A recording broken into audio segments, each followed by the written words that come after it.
Di sebuah kota kecil yang tenang, tersembunyi di antara perbukitan yang hijau, terdapat sebuah hutan yang dikenal dengan nama hutan terlarang. Konon, hutan itu dihantui oleh suara-suara aneh yang membuat bulu kuduk merinding, membuat siapapun yang berani masuk ke dalamnya merasa tidak nyaman. Sejak lama, penduduk kota telah memperingatkan satu sama lain untuk tidak pernah memasuki hutan itu. Mereka percaya bahwa hutan itu dihuni oleh makhluk gaib, atau kutukan kuno yang akan membawa malapetaka bagi siapapun yang melanggarnya. Namun, bagi sekelompok remaja yang pemberani dan penasaran, larangan itu justru menjadi tantangan yang menarik.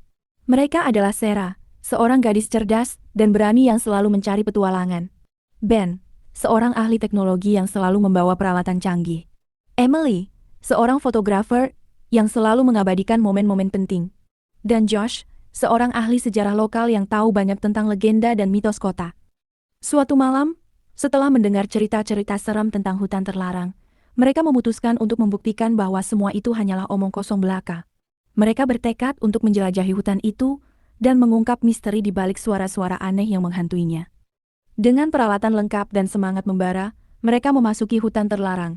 Awalnya, semuanya tampak biasa saja. Pepohonan menjulang tinggi, sinar matahari menembus celah-celah dedaunan, dan suara burung berkicau merdu. Namun, semakin jauh mereka masuk ke dalam hutan, suasana semakin mencekam. Udara terasa dingin dan berat, pepohonan tampak lebih gelap dan menakutkan, dan suara-suara aneh mulai terdengar. Suara-suara itu seperti bisikan yang datang dari segala arah, kadang-kadang seperti lolongan hewan buas, kadang-kadang seperti tangisan manusia yang menyayat hati. Suara-suara itu membuat mereka merasa seperti sedang diawasi oleh sesuatu yang tak terlihat. Meskipun merasa takut, mereka tidak menyerah. Mereka terus berjalan, mengikuti arah suara-suara aneh itu. Ben menggunakan peralatan teknologinya untuk mencoba merekam dan menganalisis suara-suara itu, sementara Emily mengabadikan setiap momen dengan kameranya. Josh, dengan pengetahuannya tentang sejarah lokal, mencoba mencari petunjuk tentang asal-usul suara-suara itu. Semakin dalam mereka masuk ke dalam hutan, suara-suara itu semakin keras dan jelas. Mereka mulai melihat hal-hal aneh, bayangan-bayangan yang bergerak di antara pepohonan, jejak-jejak kaki misterius di tanah, dan simbol-simbol aneh yang terukir di batang pohon. Pada suatu titik, mereka menemukan sebuah gubuk tua yang tersembunyi di balik semak-semak lebat. Gubuk itu tampak sudah lama ditinggalkan, dengan atap yang bocor dan dinding yang lapuk. Mereka memutuskan untuk masuk ke dalam gubuk itu, berharap menemukan petunjuk tentang misteri hutan itu. Di dalam gubuk, mereka menemukan berbagai macam barang-barang aneh, buku-buku kuno yang penuh dengan tulisan-tulisan aneh, botol-botol berisi cairan berwarna-warni, dan peralatan-peralatan yang tidak mereka kenali. Mereka juga menemukan sebuah jurnal tua yang berisi catatan-catatan tentang eksperimen-eksperimen aneh yang dilakukan oleh seseorang yang tinggal di gubuk itu. Saat mereka sedang membaca jurnal itu, tiba-tiba mereka mendengar suara langkah kaki di luar gubuk. Mereka segera bersembunyi di balik tumpukan barang-barang tua, menunggu dengan jantung berdebar-debar. Pintu gubuk terbuka, dan seorang pria tua masuk ke dalam. Pria itu tampak kurus dan pucat, dengan mata yang cekung dan rambut yang berantakan. Ia mengenakan pakaian compang-camping dan membawa sebuah lentera di tangannya. Pria itu berjalan mengelilingi gubuk, seolah-olah sedang mencari sesuatu. Ia berbicara sendiri dengan suara yang pelan dan serak, menyebut-nyebut nama-nama aneh dan mantra-mantra kuno. Para remaja itu merasa ngeri melihat pria itu.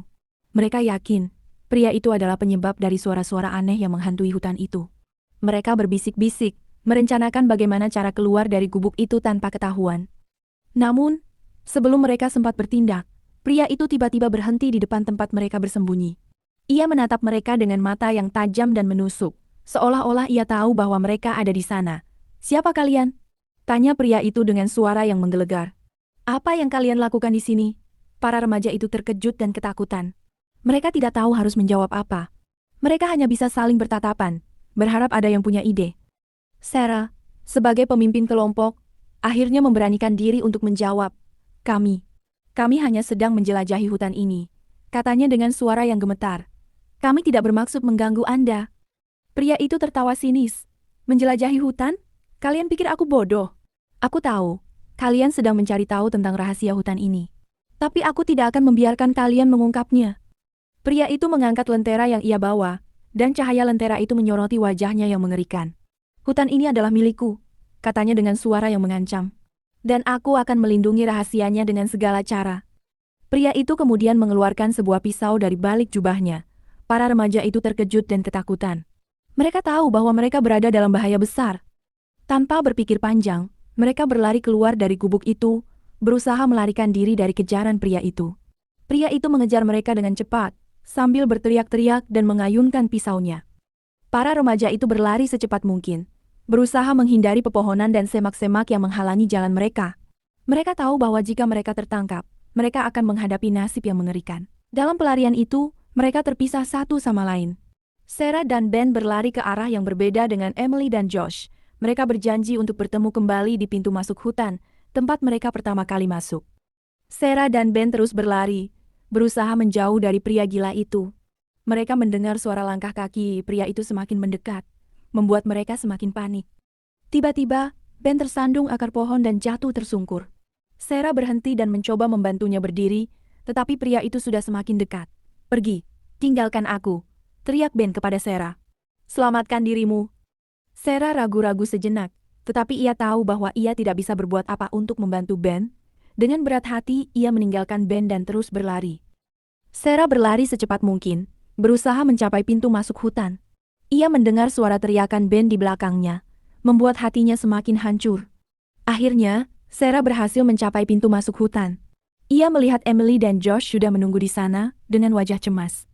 "Di mana Ben?" tanya Emily dengan nada khawatir. Sarah menggelengkan kepalanya, air mata mulai membasahi pipinya. Dia tertangkap," katanya dengan suara yang bergetar. Pria itu menangkapnya. Emily dan Josh terkejut mendengar berita itu. Mereka tahu bahwa mereka harus melakukan sesuatu untuk menyelamatkan Ben. "Kita harus kembali ke sana," kata Josh dengan nada tegas. "Kita tidak bisa meninggalkan Ben sendirian." "Tapi itu terlalu berbahaya," kata Sarah dengan nada ragu. "Pria itu gila. Kita tidak tahu apa yang akan ia lakukan pada kita." "Kita tidak punya pilihan," kata Emily dengan nada yang sama. "Ben adalah teman kita. Kita harus membantunya." Setelah berdebat sejenak, mereka akhirnya sepakat untuk kembali ke dalam hutan dan menyelamatkan Ben. Mereka tahu bahwa itu adalah misi yang berbahaya, tetapi mereka tidak bisa meninggalkan teman mereka dalam bahaya. Dengan hati-hati, mereka kembali memasuki hutan, berusaha mencari jejak Ben dan pria gila itu. Mereka berjalan dengan tenang, mendengarkan setiap suara dan memperhatikan setiap detail. Setelah beberapa saat, mereka menemukan sebuah jejak kaki yang mengarah ke sebuah gua tersembunyi. Mereka menduga bahwa Ben mungkin dibawa ke dalam gua itu. Dengan keberanian yang tersisa, mereka memasuki gua itu.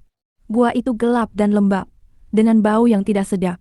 Mereka berjalan perlahan, mencoba membiasakan diri dengan kegelapan. Tiba-tiba, mereka mendengar suara rintihan dari dalam gua. Mereka segera berlari ke arah suara itu, dan menemukan Ben terikat di sebuah tiang kayu. Pria gila itu berdiri di depannya, memegang pisau di tangannya. "Lepaskan dia!" teriak Sarah dengan nada marah. Pria gila itu menoleh dan menatap mereka dengan mata yang liar. "Kalian kembali?" katanya dengan suara sinis. "Aku sudah menduga, kalian akan kembali. Kalian memang bodoh." Pria gila itu mengangkat pisaunya dan bersiap untuk menyerang mereka. Namun, sebelum ia sempat bertindak, Josh melemparkan sebuah batu ke arahnya.